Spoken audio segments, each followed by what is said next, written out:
Okay, guys, welcome back. So we're sitting here chatting it up here with my man Teddy Calvo. We're talking about X-Men 97. So my next question that I wanted to pose with you guys, um, I know we kind of touched on this a little bit earlier, but just to kind of flesh it out, did you have a favorite episode or episodes of this season? I know my answer, but I guess Teddy, I guess you can go. What do you think? Do you have a favorite episode? I think I know what you're gonna say, but go ahead. You cannot skip over episode 5 for Yeah. one. Mhm. But the next best thing, next episode I can think of where I need to take a real cold shower. I'm talking about like I was hyped up walking, pacing around the house after episode 5. I would think of episode 9. That's uh Yeah. that's when they revealed a bunch of stuff just transpiring with Bastion, and you got to see the crossover of all the different characters from Spider-Man to Captain America to Silver Samurai and nonstop, Mhm. That's what I would say for me. I Okay, what got you. about you, Calvo? I got to go with episode 1, like Teddy said, because that intro was good. They gave us everything we wanted. You know what? Even if we only got episode 1, that'll be a sin. If they only get episode 1, they did a good job. You know Hmm. what I mean? All the one-liners, Cyclops actually kicking butt like we know he can. Wolverine doing his thing, beating the Sentinels, Storm doing her thing. I had to laugh because it wasn't corny, but when somebody says, "Give them the forecast," it's just, come on, Yeah. man, it's good. I love it. It's over the top. I Yeah, loved it, man. Hey, And look, it's the probably 90s, right? you're right, '90s. Mhm. right. And probably which episode? I don't know the number when Gambit Pat died. That was 5. episode 5, yeah. Five. Okay, yeah, I Mhm. can get them. Yeah, episode 5 was good. Though that Goblin Queen episode was good too. When her versus Magneto, I thought was pretty handled well Yeah, Mm, yeah. and everything. So, but yeah, but definitely. So those minds. Yeah, I mean, I gotta mirror what you guys said. I gotta say, I mean, look, the reason I'm gonna tell you the reason why I chose one is kind of to piggyback on what you guys were saying, because that was the first.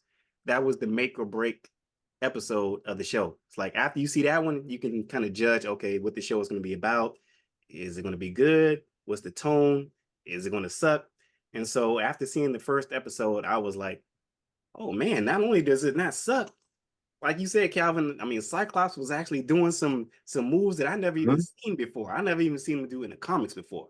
Uh, mm. Wolverine and Gambit, the whole move. Remember that move where Wolverine Gambit got You on his only back wrote and it. they charged Yeah, him? I was like, wait, I ain't never seen that ever. I Yeah, know, right? in I the haven't game. either.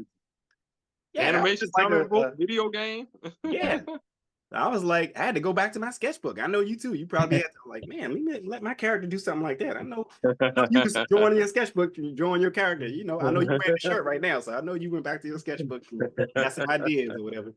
But yeah, Yeah, so I gotta say that first episode, and of course, the reason why I chose 5 is because it was just so shocking and just so out there and just so like wow, just totally captured what the X-Men is about, the soap opera. And on one end, you had the soap opera aspect of the X-Men with their whole dirty family, steamy, sexy melodrama or whatever, you had all that going on. Then on the other hand, you had the tragedy of the X-Men. Sometimes it can get really dark. And this episode was able to capture the soap opera, it captured some comedy, it captured tragedy, all these different aspects of storytelling it captured in that one episode. And quite fittingly, I think that is the one that's been submitted by Disney to be nominated for a daytime Emmy. And I'm thinking it's going to win too. But yeah, so I got to go with 5. And look, I know, Calvin, you might not like this, but I actually like the Motendo episode, the one with Mojo. Hey, look, Mojo is my character, man. Look, that was one of my favorite. Hey, Teddy, you and I talked about this when we did that review. I was telling you that the original uh, Mojoverse episode from season, what was it, season 2, I think it was. That was one of my favorite episodes when they all went to the mall or whatever and the TV screen and they spiral pulled them into the episode. I thought that was like, it was just so fun and just like, getting away from the main storyline or whatever. And yeah. not only that, but in this particular season, we also still was able to get some type of a character arc out of that episode. We got Jubilee.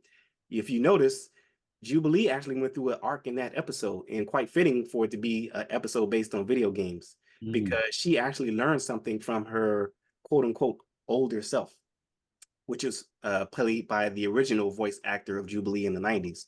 And so I thought that was great for the fact that she was able to mentor her younger self and her powers and everything. And I think that came to a resolution in that last episode when she went toe to toe with Bastion. I think nobody expected that when he was like, "What are you going to do? Hit me with the 4th of July?" And she stood toe to toe and she went at him. And I was like, "Oh, okay, okay." She blasted half his face, man. I was like, it's like Terminator 2 right I there. know, right? She messed him up. His whole grill was messed up. But I just thought that that was great for her because this season, she actually really took on a new level, I think. I think she really matured. And you can see that it's evident in the fact that in the original show, she was kind of the new character on the block. But in this show, you have Roberto da Costa spot. And she was kind of like, I won't say mentoring him, but she was kind of like shepherding him, no pun intended, Calvo, shepherding him to in the position that she was in the first series. Now he's kind of in that vein of where she was, and she was kind of like bringing him up to speed on things, and she kind of matured. You know, you can see that she also got a new uniform, and she was able to level up her powers. And you know, we still haven't seen the ultimate form of her powers and what she can do and everything. And I just thought that that was good for her in leveling up in her maturity wise, and also in her power wise. And I thought that's why that episode was actually one of my favorite episodes and why I enjoyed it. Outside of Mojo being, you know, just crazy and one of my just favorite outlandish X-Men characters. But yeah, so that was one of my, those were my favorites. The first episode, the 5th episode, and the Motendo episode. And of course, you know, I like the last episode too, you know, because we got the teasers of things to come, and just the family unit coming together, and that resolution of everybody admitting that they're family. You know, they may be a dysfunctional family, but you know, they're coming together and they're all using their powers to work together for one common good. I just thought that that really hit home at the end. Did you guys catch that family aspect of the X-Men in that final episode? What did you guys think? Absolutely. Yeah. Go ahead, Ted. Yeah, no, especially like, you know, when what was it? When Rogue got separated at one point, and then Storm got separated at one point, and then you just got to see even the dynamics when they're working together against, you know, a threat. They didn't really have to communicate a lot. Like Cyclops was like, "All right, you know what to do. I'll see you guys later." He, you know, falling out of the plane. You just knew they had this bond and experience over the years of they knew each other real well, and they knew what to say without really saying a whole lot, and they backed each other up all the time. So, but yeah, yeah. And Bastion said, "Look at your stupid family. You're trying to stick together." He said, "Here come my family now." Beat landed right on his head. You see, his eyes was like, right. He thought he had something, but they came down and stepped on him or whatever.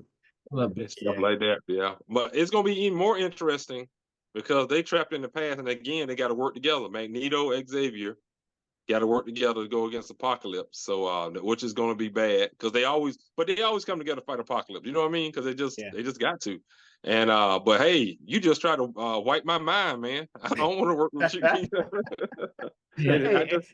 And your boy just stabbed me, man. Why am I breathing so heavily now? I'm breathing good now. Right. Like ain't nothing happened.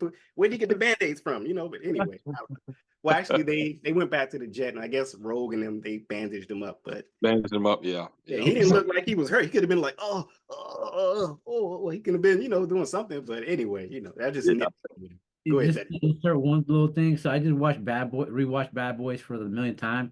There's that car scene where Will Smith and Mark Lawrence are going after each other, right? They're insulting each other nonstop.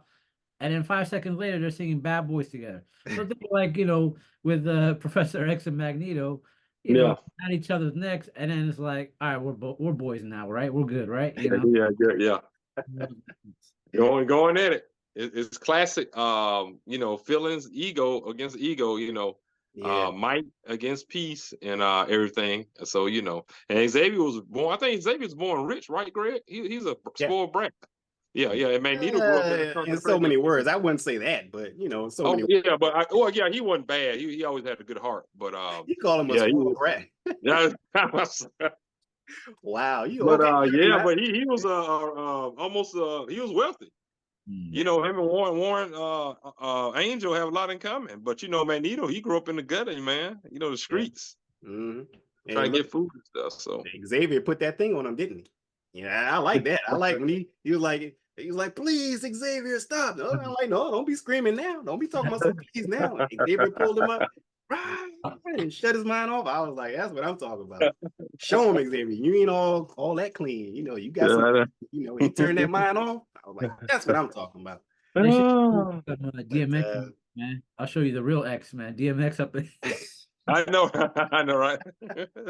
X gonna hit him with him. X gonna But all right, so I guess what's your overall I guess to kind of wrap it up, I got two more questions, but just to wrap it up, what are your overall thoughts of the plot of the season? Like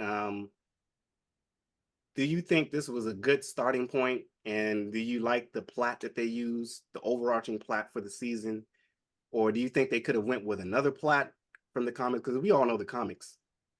Would you have liked them to open with another type of plot? Did you like Black Bastion as a first villain for this show, or for this I, season? Or what? I was gonna say, yeah, I did, because I wasn't that familiar with Bastion. Zero Tolerance was a full crossover. I can't say I'd never read it, but I didn't follow it like I usually do, because this was like early 2000s, right? Or late 99? Late 90s. The late 90s. 97, 98. Because I missed it, because I was I think I was just graduating. And whatnot. I just didn't have the money to keep up with those, reading this book and that book. And I would go to Barnes and Nobles or Books a Million and check it out and pick up, read them and stuff like that. But they didn't always have, what I'm saying, issue 1, 2, 3, and 4, and you always had to get Uncanny, you had to get X-Men, X Factor, whatever was the print books at that time. And I couldn't get it. But I remember definitely getting the final issue and everything like that, and everything. So I liked him. So I got a chance to get to know Bastion, even though I know you said they changed him up a little bit, but I did. I thought he was okay. And coming in like that, and I'll pass it to Teddy. Coming in like that, really introduced the X-Men who they are. It's like, hey, we're against discrimination. They don't like us. They fear us. And that was at the core what the X-Men were about anyway. And then we got some good action and some scientific stuff and some supernatural stuff with Storm losing her power and stuff like that. So I thought it was great. But that first episode, Bastion being that first story, I thought was good. And can't forget about your boy Sinister. So Yeah, of course. Yeah. What about you, Ted? What about you? Yeah, no. I think like starting off with the Friends of Humanity, where they went up against them, because we got to see them just hating on the mutants, and seeing the arc with Magneto, and the UN kind of collection of people and different leaders. I thought that was a good start of the plot, and then building up to the big honcho, the big boss in Bastion. I didn't really know a whole lot about Bastion, to be honest with you, so I didn't really know the whole story. But it was cool to, eventually I did a little research outside of watching it and being like, oh, dang, they're about to go deep into this. And, it got me more interested. I didn't really follow the comics as much, like I said, growing up, but I eventually got more into it and following a lot of these different storylines and then the side quests. I think they did a good job, and yeah, I was happy with it. So Yeah, sometimes I kind of over anticipate you guys' knowledge of X-Men, history. I know, Calvin, I know you and we talk about X-Men a lot. Teddy, I remember, we came into it, by sharing our love for Bishop. And I guess I assumed that you just knew everything about the comics. So sometimes when we're talking, during the reviews, it's kind of like, I'm talking to you, but I'm like anticipating that you knew about certain events. And I was like, oh, wait a minute. Oh, you didn't read that? Oh, wait, maybe I need to keep my mouth shut. And Yeah. also with the fandom too, like the people that's watching this video, and sometimes it's like I over anticipate, like I said before, like I know too much. I got the comics, I got all the graphic novels. I know all the storylines, so I know pretty much what's going to happen. That doesn't take away the fact that I still think it's cool to see it actually happening in animated form. I'm still surprised and shocked that they're actually going there. And just like, for example, seeing Wolverine get his Animanium pulled out.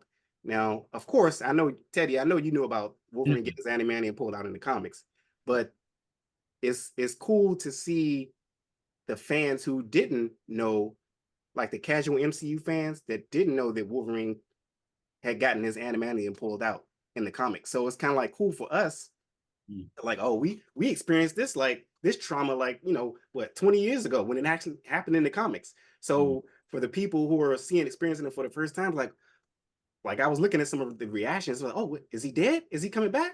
I'm like, trust me, this is what we all thought back in the comics. So it's kind of like we know what's going to happen next, somewhat. So, but anyway, I kind of over anticipate sometimes people's knowledge of the actual, you know, storylines and things like that. Did you want to say something? I know you want to say something. Yeah, Ted? no. I'll be honest. If I don't know something, I'll be straight up about it. But like, you know, I like to learn more about stuff, and you know, I follow a lot of YouTube channels, you know, Comics Explained, and you know, I was able to catch up on a lot of different other storylines. So I'm all ears, and I'll be straight up and be like, hey, oh, actually, earmuffs. I don't know the story. You know, I'll be straight.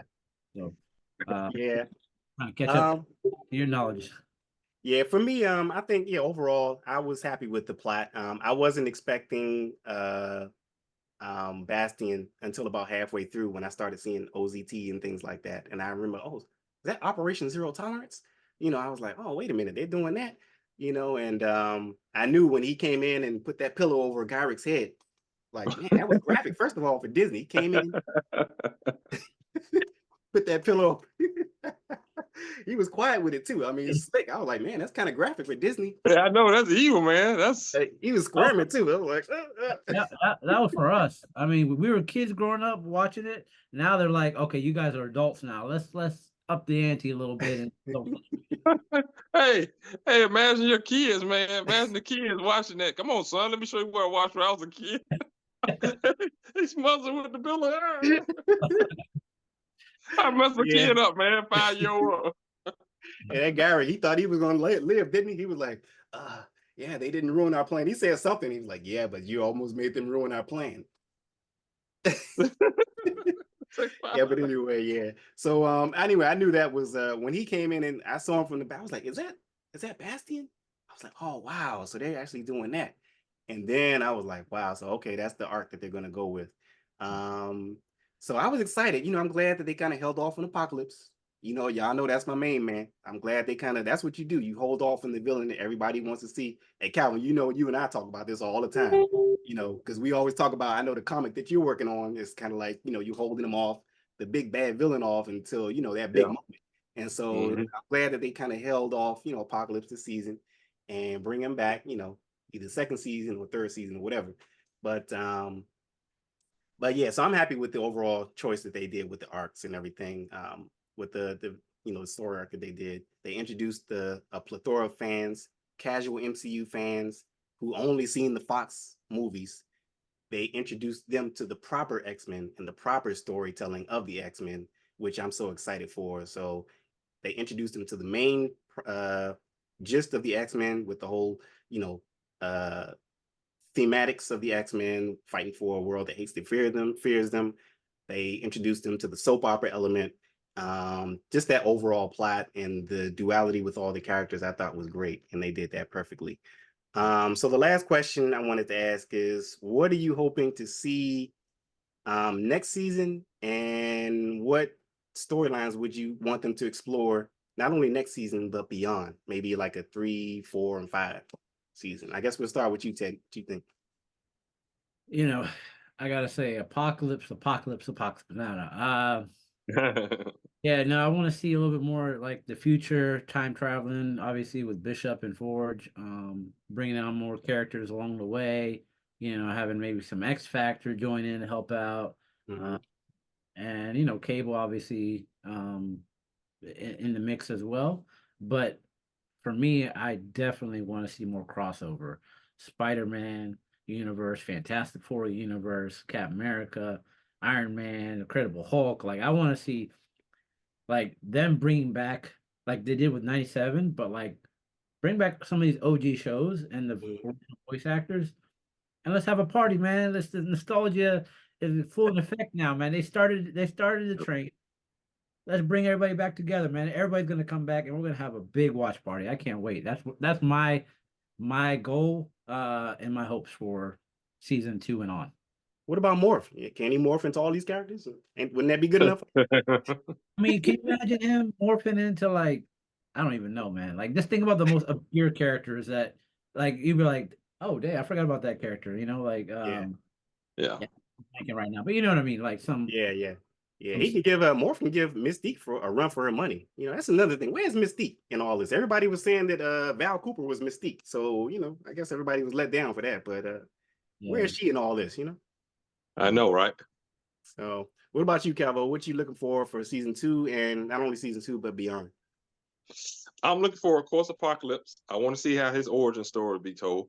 I'm curious to see if they are going to have a Fantastic Four appear, because I think not retcon, but they integrate. What's the word? They interconnected the Fantastic Four going back in time, fighting Kane the Conqueror. At that time, he was Roma Tut, who actually Apocalypse was under at that time. So they made, kind of just be like a brief cameo, but they were actually fighting during that time in the past when the Fantastic Four was fighting this villain. Right. Apocalypse was alive, so that'll be interesting to see if they do that. But I want to see the Apocalypse story arc.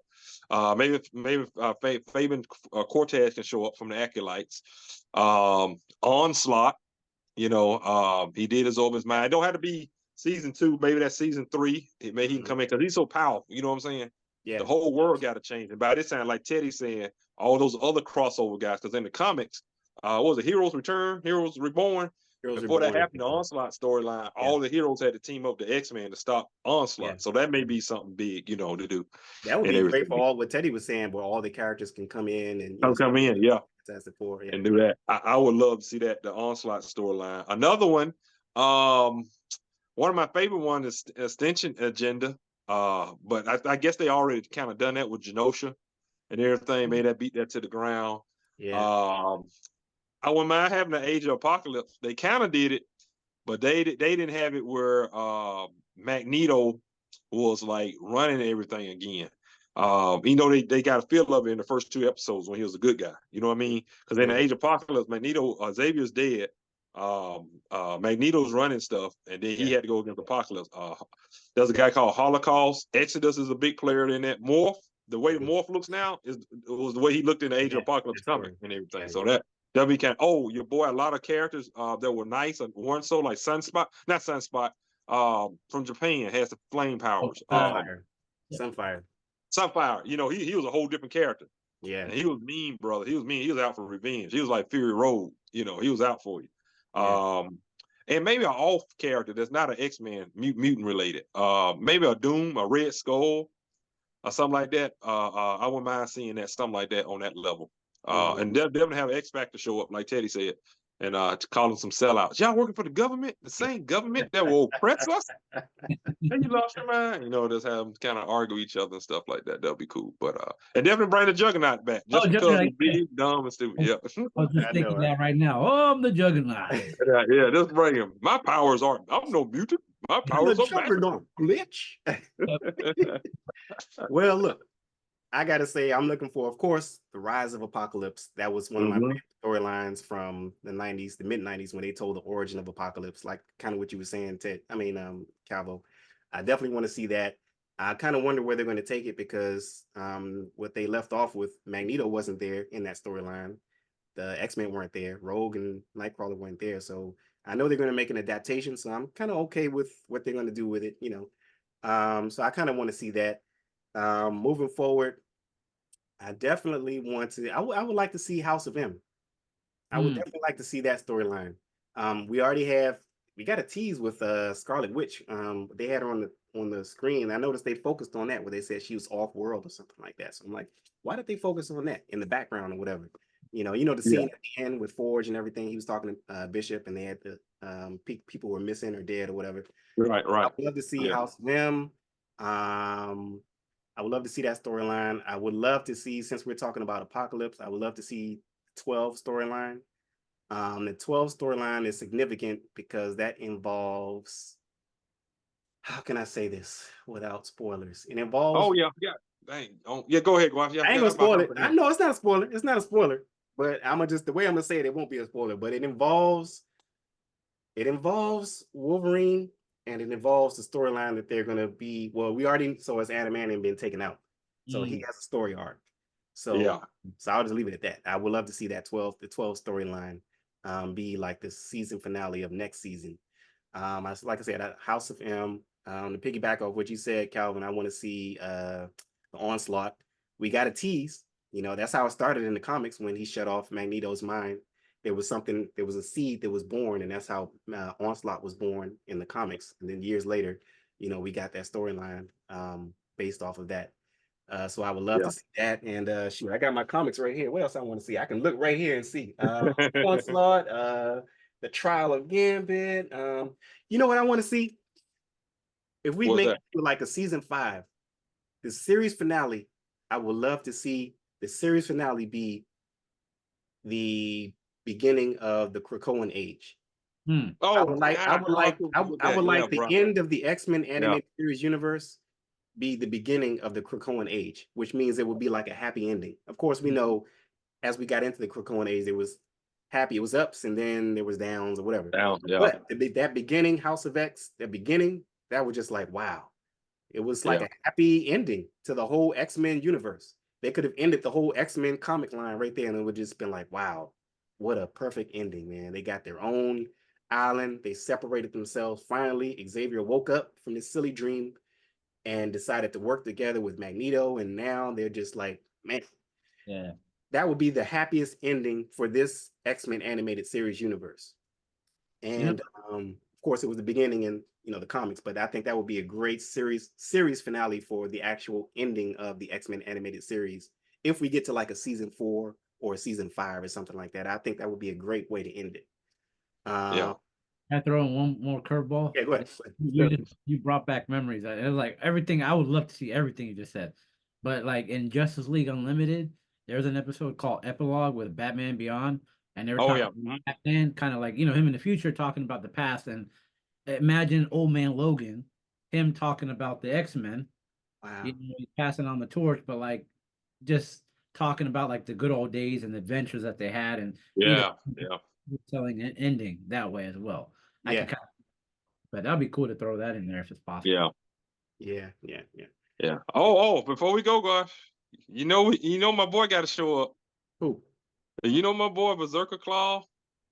Oh yeah, we ain't talking about. Oh, yeah, of course, man. Hey, look, where's Sabretooth? Where's Mystique? Oh yeah, where's Juggernaut? I want to see Morph. Look, man, y'all, you morphing into all these players. I want Psylocke to be a member of the team. We definitely look. Wolverine, he lost his adamantium this season. He's definitely got to get an arc. They kind of nerfed him. I won't say nerfed him, but they sidelined him this first season, which is cool. I get it. They wanted to move away from Hugh Jackman and everything, and they kind of wanted to just tell a good X-Men story without focusing on Wolverine. But now I want to see a Wolverine Sabretooth kick down brawl. And look, hey Calvin, the best way for them to do that is with the origin storyline. I want them to really go back and do the origin storyline. And of course, you know how that storyline ended. The little twist at the end. I ain't gonna give it away to Teddy, but no, I ain't gonna say anything. You can release your ears. Because I don't want the fans out there to get me anyway. But that twist at the end, that would be great for to bring Sabretooth back in, plus tell Wolverine's origin and stuff like that. But yeah, we definitely got to get Sabretooth.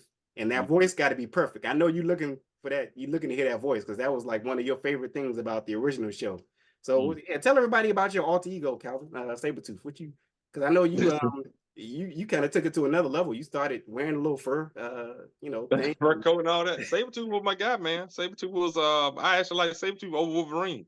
Now, yeah, man, he's the one I say like him more. I mean, if I had to pick a villain, it'll be him, Dr. Doom, to like and everything. And I was rooting for Liv Schreiber in X-Men Origin Wolverine. So just tell you how much I like Sabretooth. I think he's just a cool character. He's a maniac, but he's a cool character in the right hands. And the voice actor who played him, I think you say he passed, right, Guash? He passed away You- in the 2000s, I think. Yeah. Yeah, so yeah, he was just so awesome. He just really got into it. I just loved him, man. So I enjoy hearing his voice. So anytime I hear Sabretooth now, his voice rings through my head. So Yeah. and They got to everything. get So it I just right. Yeah, they got to get that they voice gotta match come right. in. Yeah. Yeah. So I would love to see Sabretooth, Onslaught, Doom, House of M, Kokoro Age come in, and Juggernaut, of course. Oh, Juggernaut and Sabretooth. That'd be cool. Yeah. Yeah. Yeah. Yeah. Well, I think that's about it. Any last words? Well, one more thing, I guess, to get your opinion. What did you guys? One thing we left out: the animation. What did you guys think of the animation? It was on point. Animation was good. I wanted to ask you who directed most of the scenes. This was very anime. What's the word? Influence, or they took a lot of the way they moved the camera and kept it moving was good. I'll pass on to Teddy real quick. Remember when Nightcrawler and Wolverine were beating up the robots? Oh yeah. He teleported, and it showed Yeah. how he looked when he teleported. That was on point. I was like, oh man, I don't know if I even thought about that. I haven't seen that in the comic, No. and anything. So that was just a beautiful scene, man. The animation was just too good. It was just I enjoyed it. So To piggyback on, before you jump in, Teddy, to piggyback on that, I would like to see his little bamfs. You know, the little bamfs in the comics. I don't know if you know about that, Teddy, but he has like these little quote unquote demon little bamfs that bamf with him. They're like little babies. They look like little babies.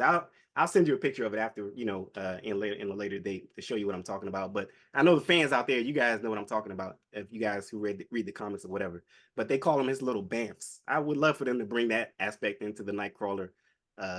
Whatever. They don't talk. They don't say anything. They just hang around Nightcrawler like little babies, like little children or whatever. So they bamf wherever he goes. They go. He's kind of like their mentor / whatever, But I would like, yeah, mother duckling, and they know yeah, how yeah, ducks yeah, follow their yeah, mother around. Yeah. yeah.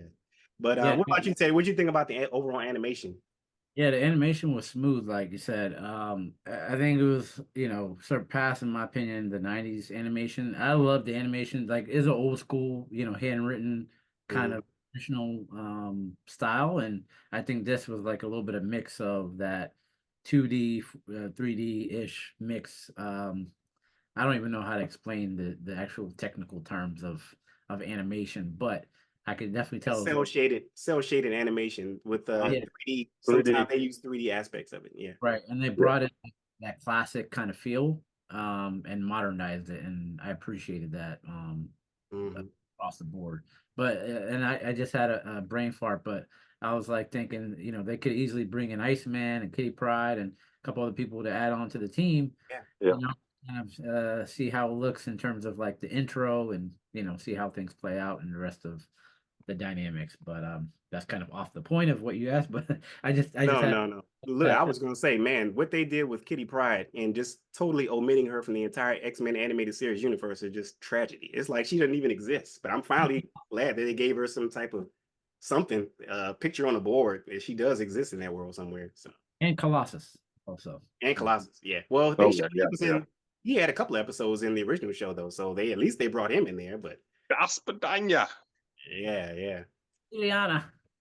Well, Yeah. so let's clap it up, guys, for X-Men season 1, X-Men 97. Let's clap it up. Clap it up. Great first season. Looking forward to more. And it's been a pleasure. Teddy, look, it's been a pleasure going through every single episode, reviewing these episodes with you, man. Teddy, Xavier, Calvo Sabretooth, whatever your name is. It's been a pleasure having you in. I know you've guest starred on my podcast a couple of times, but it's good to have you come in and give your thoughts on just the X-Men. I know it's been kind of hard for you to tap in some this season, but it was good to have you on that one episode review that we did, and also on this recap. And it's been a pleasure, and hopefully I can get you guys together on some other event where we can talk about, just the state of the union. It might not be about X-Men, but just about other things that's going on in science fiction, pop culture, just to chop it up and get you guys' opinion on it. Cause I value you guys' thoughts and everything. I know you guys know your stuff or whatever. But so yeah, that's a wrap. So Calvo, tell everybody what you got going next and where can people find you on the interwebs. Okay, man. Look for me on Webtoons. Shepherd the Webcomic. That's Shepherd the Webcomic on Webtoons. topics, and you can find us on Facebook. Join the Shepherd the Web Comic, where I post different stuff. We talk about X-Men. I post, different trailers and stuff, upcoming movies, thoughts, just a social club where fans can talk about comics and movies and all that kind of nerdy stuff. And definitely go to Amazon for the digital copy of Shepherd the Web Comic Collection. Man, it's only $3.50, $3, man. That's less than a combo nowadays in food. So check me out, Shepherd the Web Comic. Shepherd the Web Comic. Appreciate it, Gouache. Yeah, and you also got a food channel too, or is that your alter Oh ego? yeah, You trying to Unc keep that loves on the food. hush? Check it out. Unc loves food. It's a food review. Check it out. Unc loves food. UNK loves food. You'll definitely like that out if you're a carnivore. You're loving food. Okay, Teddy, where can people find you and what you got going next, man? You can just find me on Instagram at TBiz158. I just post random memes, martial arts related, comic book stuff, everything, just science fiction, movies, and yeah, nerd culture pretty much. So thanks for having me. It's been a pleasure, and this has been fun. Yeah, I got to take one of your martial arts classes so I can really live up to the name of Weapon X, so I can get my, I already got the healing factor and the unbreakable skeleton, but I got to get that, that defense level up, so I can get it to the next level. So I can, hey, look, I told you this dude tracked me down Calvo tracked me down every year on my birthday and beat me to an inch of my life. So I got to be ready the next time he come around, with some of them chokeholds or whatever, Hey, you got to work on that footwork and be like Quicksilver, man. And look, of course, you can find me on all of the interwebs, including the dark web, just at Gouache Universe. And of course, I got many things I'm working on. I'm working on my comic books, doing more character designs and trying to really get my comic off the ground. Native Quest is also on Amazon right now. And what happened? Did we make Calvo disappear? All I see is a web address. He disappeared. I didn't mean to. I know my claws are sharp, but I didn't think that was going to cut you out of the screen. He gained those Nightcrawler t-shirt powers, man. I know, right? Yeah, I bamfed them out, right? Hey, but all right, guys, man, I appreciate you guys, and I know we lost Calvo, but I appreciate you guys, and until next time, I'll see you in the universe.